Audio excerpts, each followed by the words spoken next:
statement 1 given is the air fuel ratio employed in a gas turbine is around 60:1.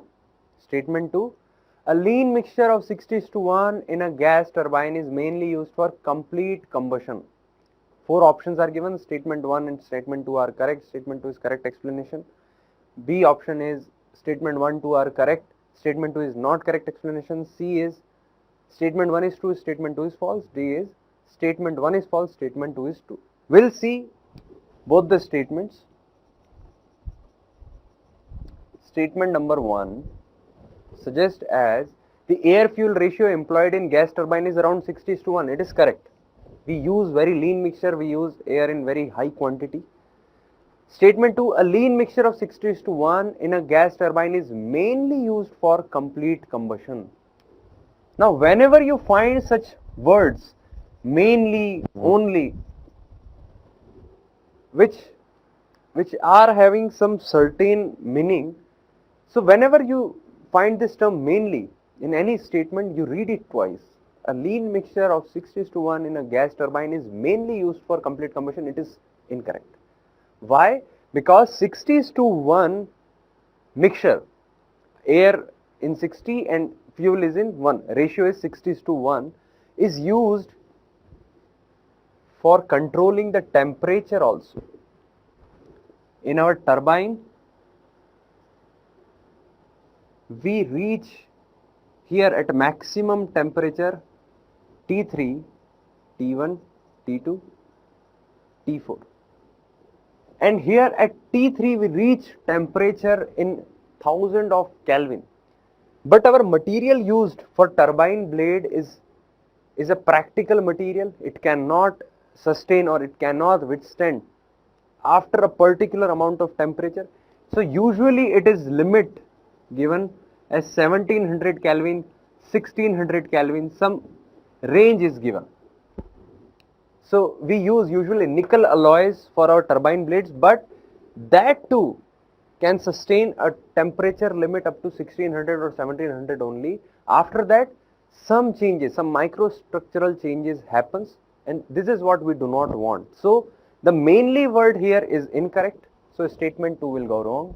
Answer will be, our answer is C, where statement 1 is correct and statement 2 is false.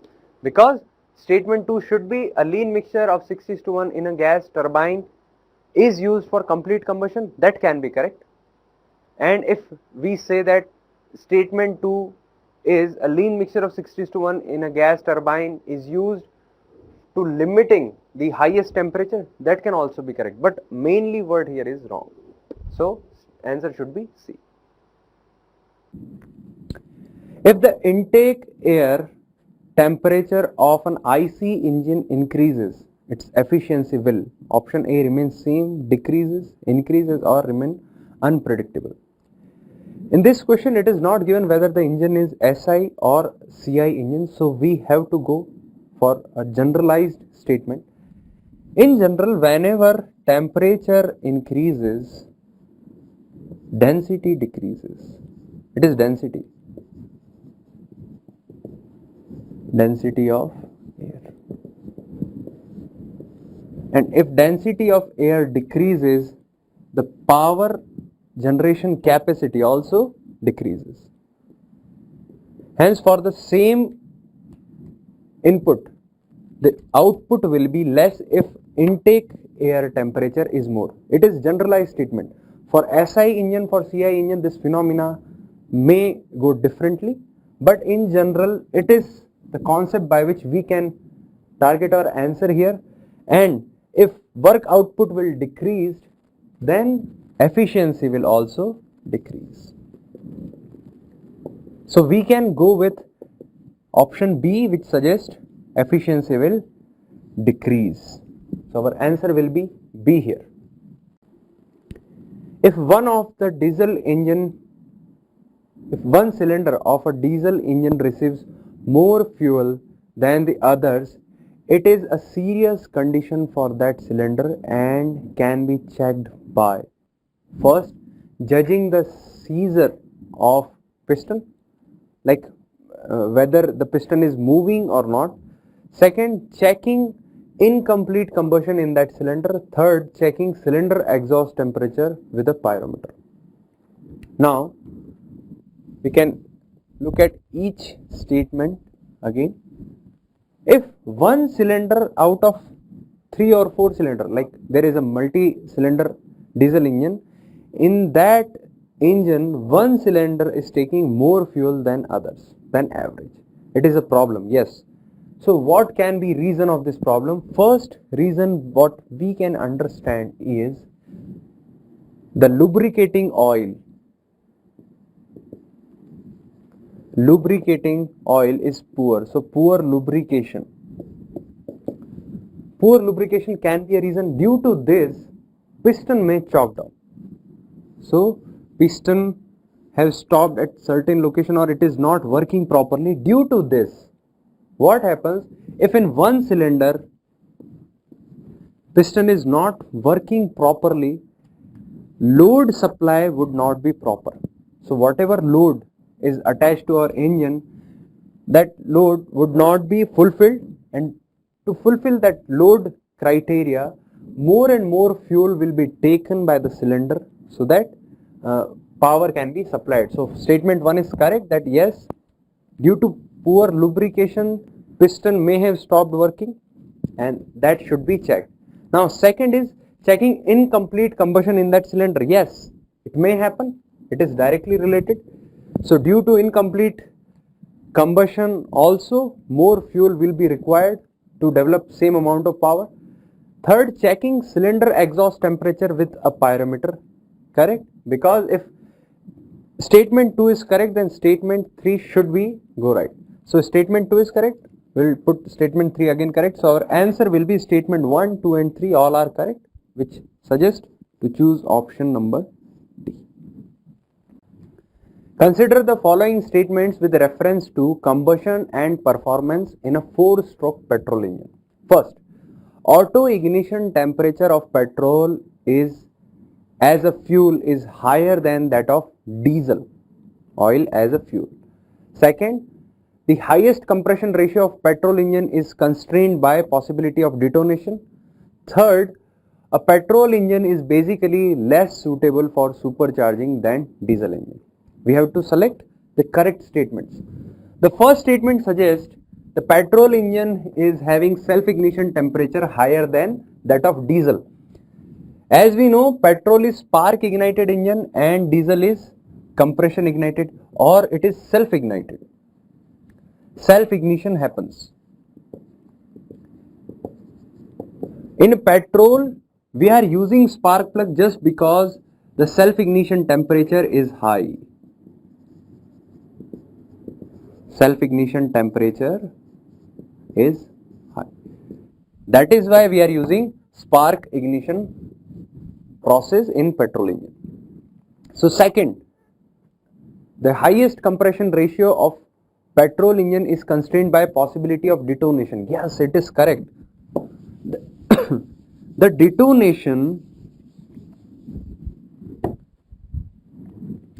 detonation is a phenomena which happens in engine, and it is due to two flame propagating in opposite direction. When they strikes, there is a detonation. Now, if the pressure increases in any spark ignited engine or petrol engine, pressure increases, subsequently temperature inside will also increase. Now if temperature increases, then there are chances in a cylinder, it is my piston and it is cylinder. In this cylinder there is a wave front propagating due to this spark, and in opposite direction there is a chance that another flame front is made. If temperature is more, it is favorable condition for any fuel particle to ignite by its self-ignition temperature, and this phenomena can occur if pressure is more. So statement 2 is again correct, because detonation can occur in petrol engine. That is the reason why the pressure cannot be go or pressure cannot go beyond a certain limit. So pressure is a constraint in any petrol engine. Third, a petrol engine is basically less suitable for supercharging than diesel engine. The same phenomena. Why? Because if supercharging is there in petrol engine, again pressure will be more, intake pressure, and at the same time temperature will be high.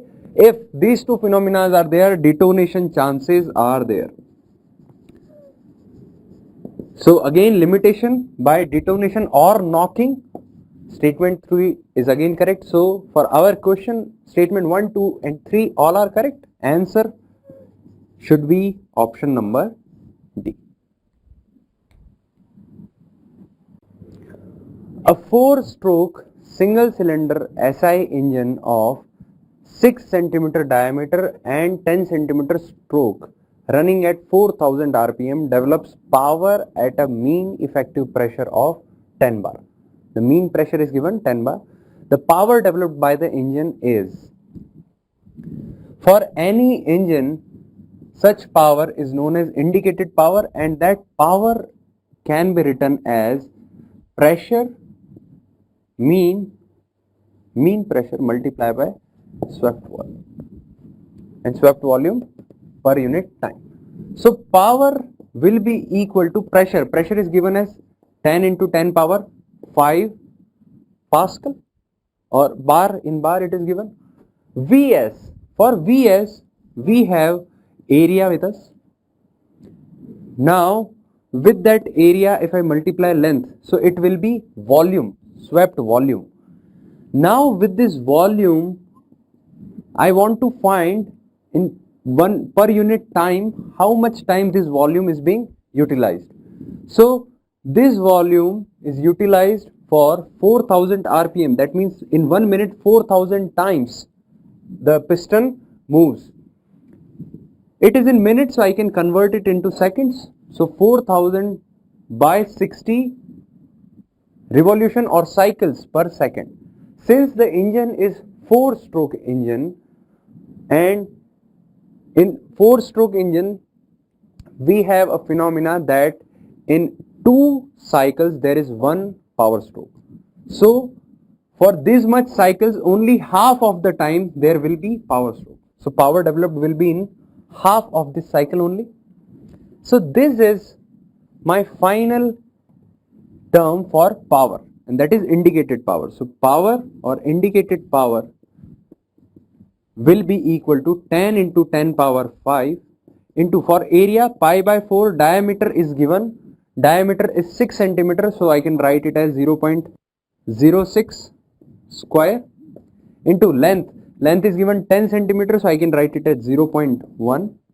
It is 4000 divided by 60 into 1 by 2. If I solve this part, I'll get 9420 watt. So is there any option near to it? Yes, we have in kilowatt. So I can convert this as 9.42 kilowatt. So I have one option, that is option number A, 9.42 kilowatt. So my answer will be option A. Which of the following action will help to reduce the black smoke emission of a diesel engine? It is very severe problem. Statement 1, run at lower load, that is derating. Second, have regular maintenance of the diesel engine, particularly of injection system. Third, use diesel oil of higher C10 number. Now for statement 1, 2 and 3, we'll look at each of one individually. Run at lower load. Now why this black smoke? Why this occur? If the fuel is not burned properly. So if complete combustion is not happened, that means incomplete combustion is there, then the black smoke happen. Now we'll look at each and every option with this perspective only. Now for statement number 1, run at lower load. whenever any diesel engine runs at high load condition, you would have seen that there is black smoke coming out of the silencer. Whenever at initial level, it always happens with the diesel engine that black smoke comes out with the exhaust gases. When the diesel engine is at high load, more fuel is required. More fuel is burned. If more fuel is there, it is rich mixture. Rich mixture, that means more fuel, less air. That means complete combustion will not be there. So incomplete combustion will be happening. So statement 1 is correct. If you are able to run your engine at lower load conditions, the black smoke problem will get resolved.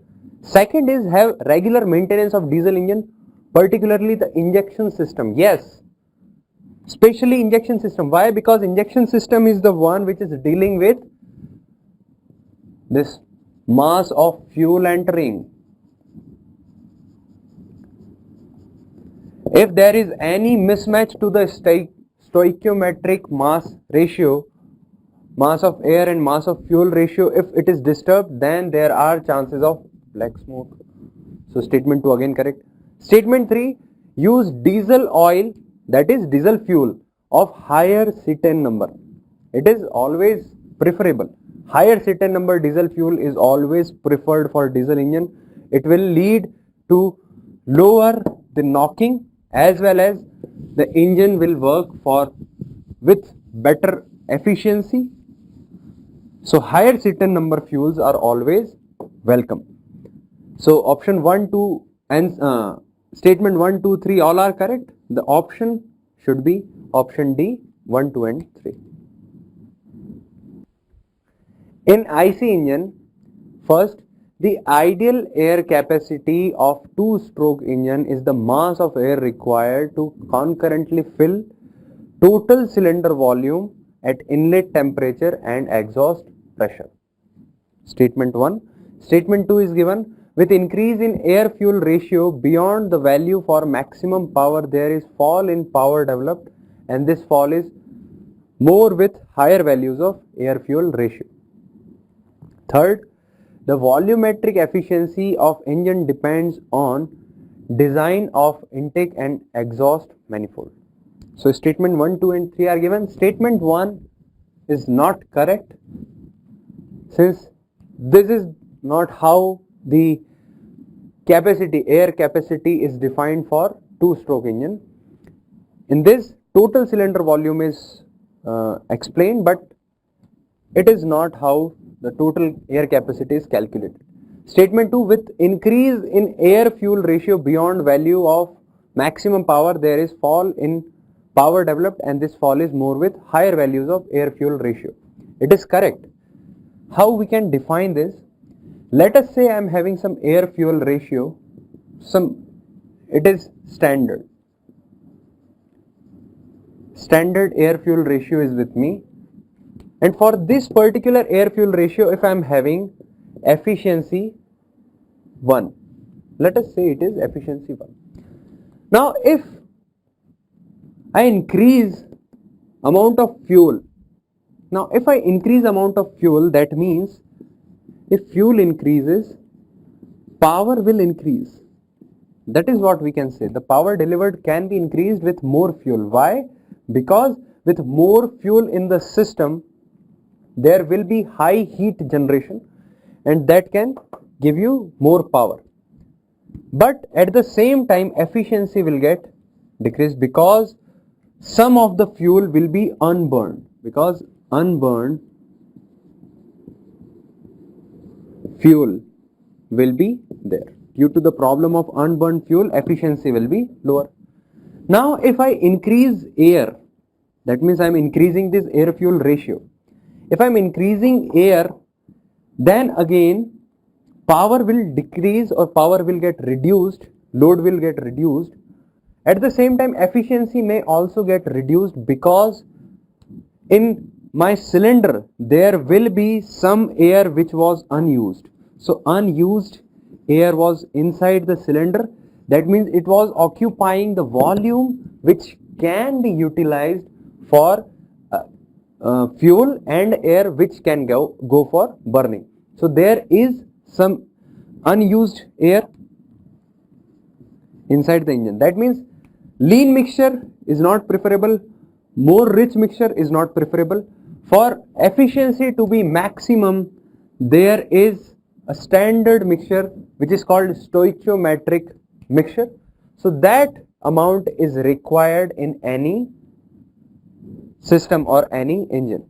So statement 2 is correct, that with increase of air the efficiency will decrease. Statement 3, the volumetric efficiency of engine depends on the design of intake and exhaust manifold. That is very correct, because efficiency volumetric depends on our term that is known as clearance ratio. So in volumetric efficiency, there is one term which is clearance ratio, and this clearance ratio is part of design of our valves. Now statement 3 again correct. So statement 2 and 3 are correct, which leads us to answer C. It says 2 and 3 only. So answer will be 2 and 3. The following are the results of Morse test conducted on a 4-cylinder 4-stroke petrol engine at a common constant speed in all cases. The brake power of engine when all the cylinders are firing is 80 kilowatt. So 4 cylinders are there. 4-cylinder engine is there. So brake power when all the 4 engines are in firing is 80 kilowatt. It is what given. I can write this as brake power when 4 cylinders are running is 4 times indicated power of single cylinder plus friction power. This is what I can write. Now it is given that when each cylinder one by one is cut off, then the brake power is 55 of 3 cylinder, 55, next time 55.5, next time 54.5, and next time 55. So if I want to find average brake power with 3 cylinders running, it will be 55 kilowatt. So I can write it here as brake power with 3 cylinders running is 3 into indicated power of 1 cylinder plus friction power. This is what Morse test suggests us, that friction power will be same if speed is same. So for this case 80 is equal to 4 IP of 1 cylinder plus FP, and 55 is 3 times IP of 1 cylinder on friction. It is 25. It is indicated power of 1 cylinder and it is 0. So indicated power for 1 cylinder is 25 kilowatt. Hence indicated power of 4 cylinders will be equal to 100 kilowatt. 25 multiplied by 4. Now efficiency mechanical efficiency is asked. Mechanical efficiency is brake power upon indicated power of 4 cylinders working, 4 cylinders working. 80 kilowatt is the brake power given, and 100 kilowatt is what we have found from Morse test. So it is 0.8 or 80%. The option is C. So C will be my final answer. Final answer is